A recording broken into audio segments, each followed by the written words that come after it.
Hello, and welcome to my ASMR channel. I'm Raindrops, and today I have a bit of a special for the anniversary of the Apollo moon landings. I have the newspaper from Monday, July 21st, 1969. Detailing the moon landing that occurred on July 20th at 10:56 p.m. Also have the command model of it that they used to get to the moon and back.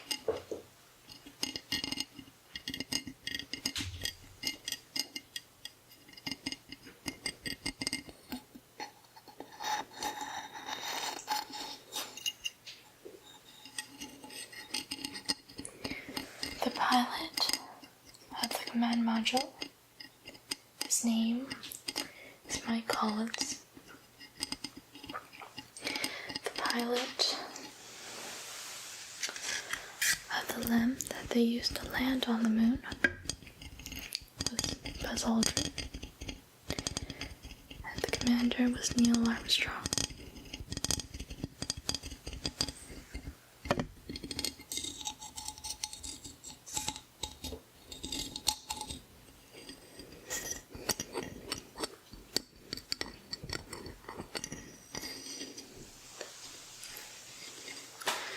The name of this command module is the Columbia, and the name of the LEM was the Eagle.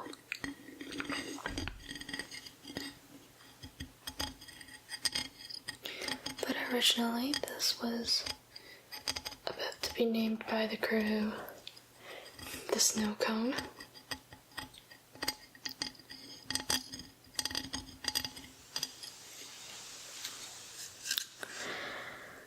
And the LEM, the Haystack.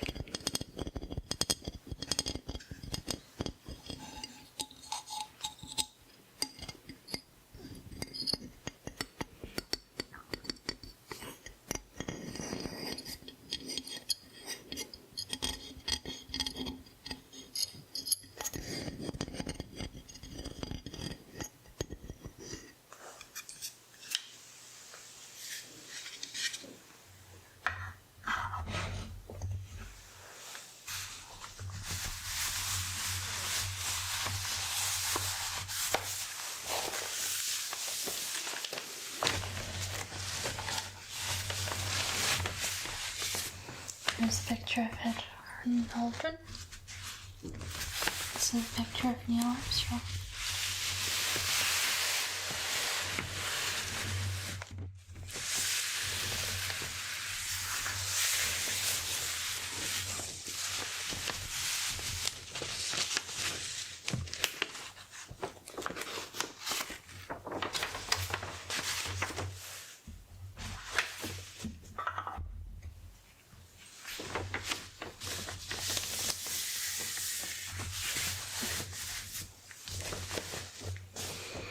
TV coverage of the moon voyage. Major Canadian and U.S. television networks will continue to cover man's epic moon voyage today. Astronauts Neil Armstrong and Edwin Aldrin will be seen at 1:55 p.m. lifting off from the moon in their lunar module. The networks also hope to show at 5:32 p.m. the command ship and the LM docking.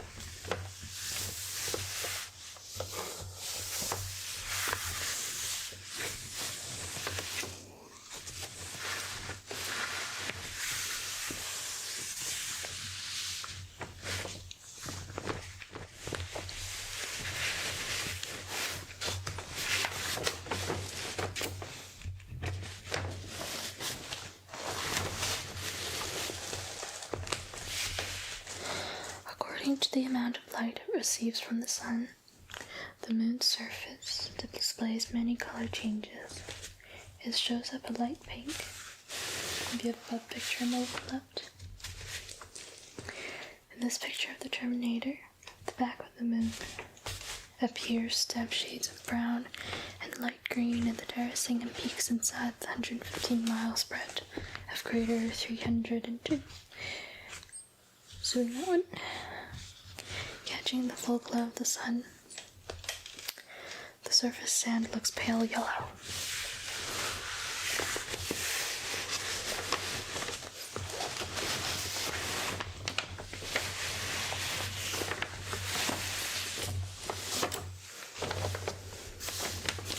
Sample may contain life. The Apollo 11 astronauts may be bringing back some water from the moon. Aldrin drove a hollow tube into the surface during his lunar walk. He then removed the tube, bringing up a core sample of lunar soil. He told Mission Control just after withdrawing the tube that the soil seemed almost wet. If the dirt is wet, it may mean there is life in some form on the moon.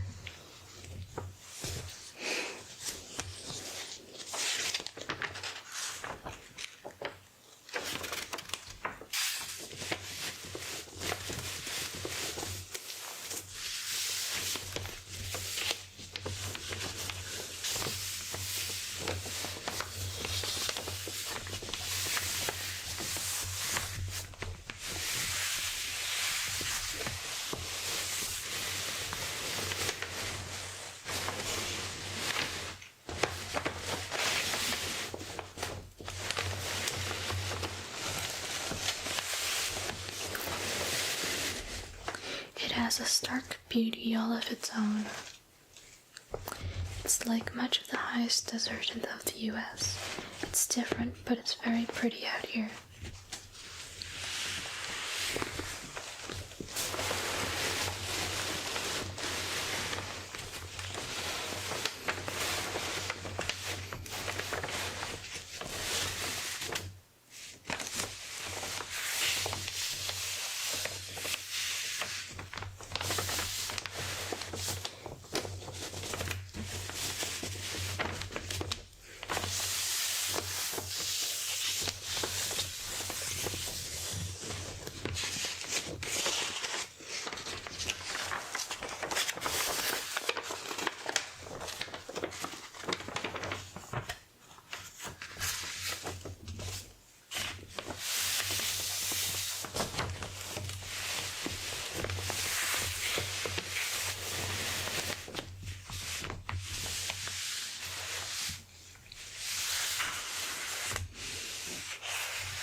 Concern is how you get the astronauts where they're going, how you command them, and how you get them back. And during all mission's key moments, Chris Kraft has had a rear management console at Mission Control. His quality's there, tough as nails, he's always cool. His logic is dead, cold. He doesn't try to be a good guy or win a popularity contest.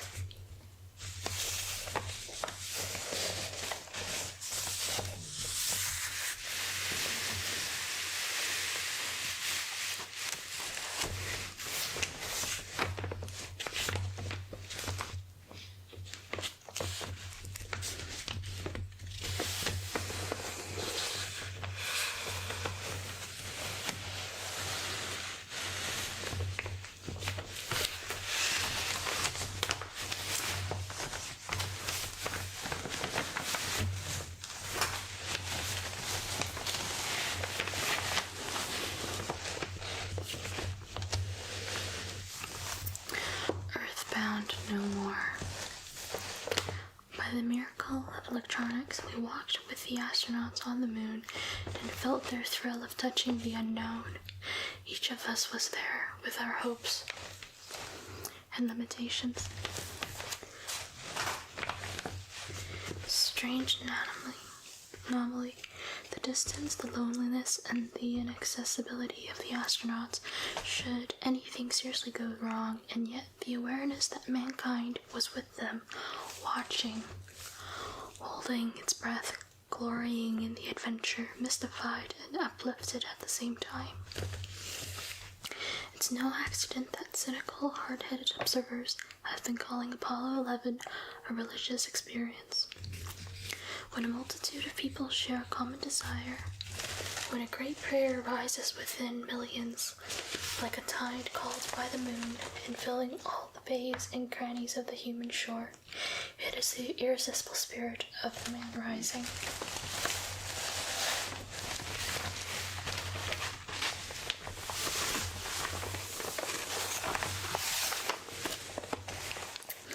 What we saw yesterday, early this morning, was the stream of the centuries turning into new courses, the carrying of evolution into the next logical step away from the primeval ooze out of which emerged the first air-breathing mammals. It was man at last, earthbound no more, rising to the challenge of the stars that sweep and turn and fly. In the last few hours, the astronauts unrolled before our eyes the spectacles of the universe with its unity, order, simplicity, and intelligibility. Unity, the moon, the earth, and billions of stars belonging to the same life pattern. Order, the incredible mathematical accuracy of the laws that govern relationships among the celestial bodies.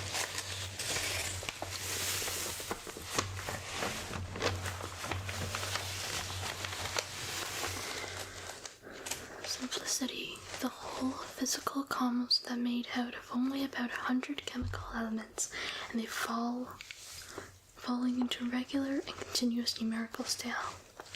Intelligibility.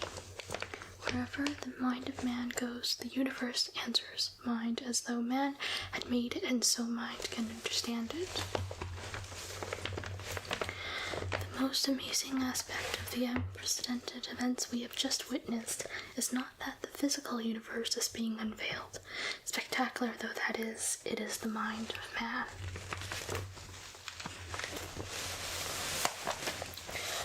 Although we have sensed it before, we are now certain of it. The knowing mind is more marvelous than the known universe.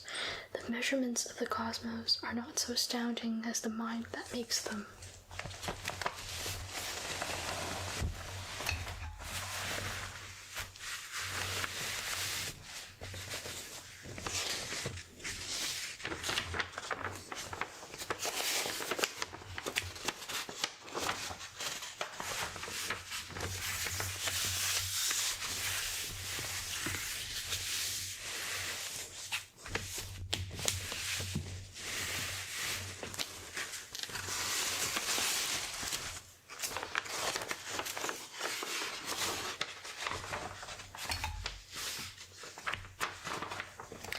After this lunar landing, what next?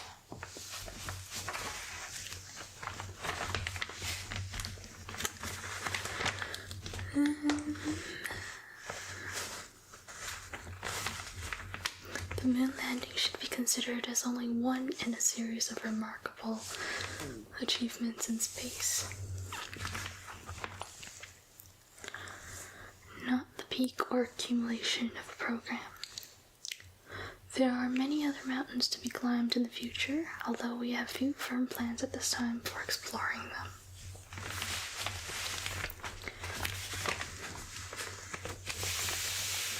The moon is a big place, larger than the continents of North and South America combined, and it will take some time to explore it fully, but NASA is also interested in the planets of our solar system, and this exploration, too, should be continued after Apollo.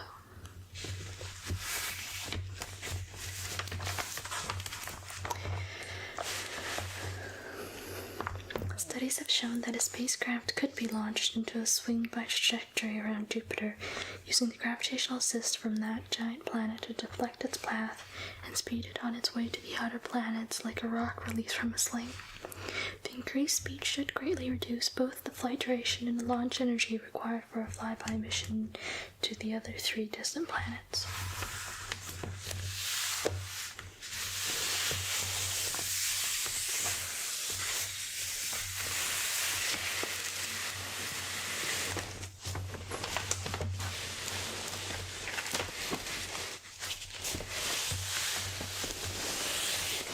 At 9:32 a.m., July 16th, astronauts Armstrong, Aldrin, and Collins set off on a voyage into history, and the eyes of hundreds of millions will be on them until splashdown at 12:51 p.m., July 24th.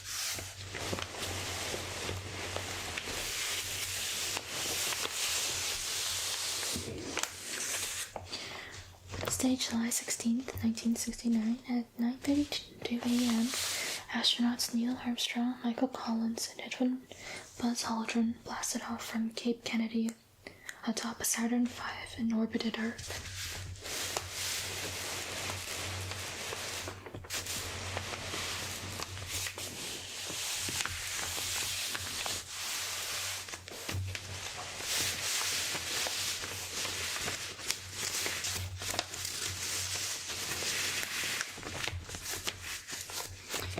Saturday, July 19th, 1969, at 1:13 p.m., Apollo 11 went behind the moon, losing communications with Earth.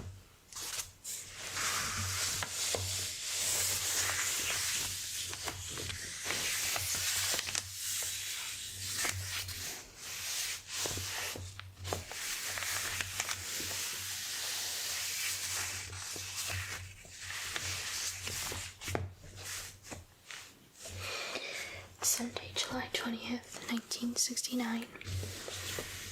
At 1:47 p.m., Eagle Moon Lander separates from Columbia.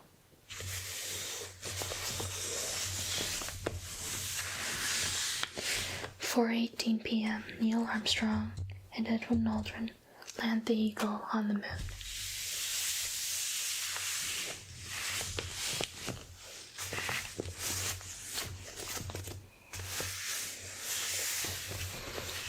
At 11:43 p.m., Armstrong plants the American flag on the lunar surface.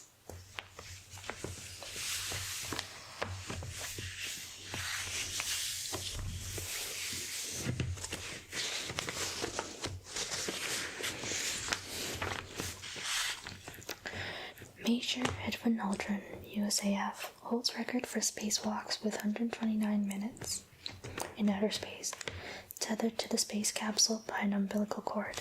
He won his Doctor of Science degree with a dissertation on manned orbital rendezvous and docking, a textbook for the type of rendezvous used in the Gemini Apollo program. Pilot on Gemini 12, he flew 66 combat missions in Korea and in flight as a flight commander. As an infant, he was nicknamed Buzz by one of his sisters. Neil Armstrong, 38, civilian.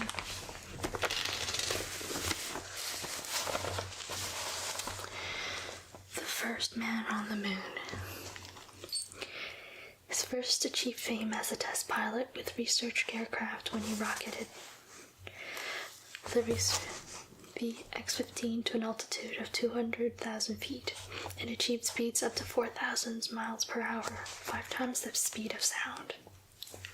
Commanding the Gemini 8 mission in March 1966, he helped avert disaster when the spacecraft began tumbling out of control after one of the first successful docking maneuvers. As a Navy flyer, he flew 78 combat missions in Korea.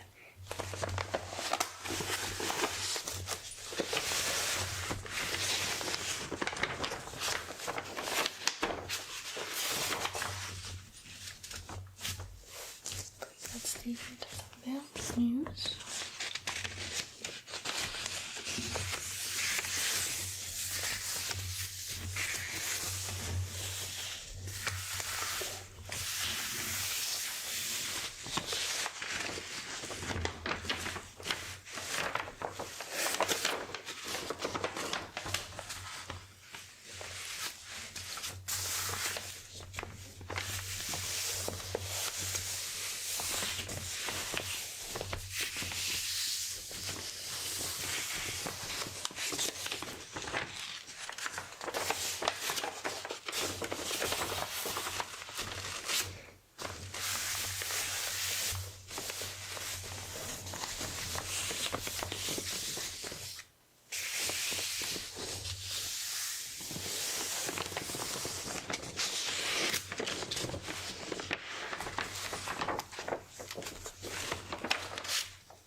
is an interesting story for you.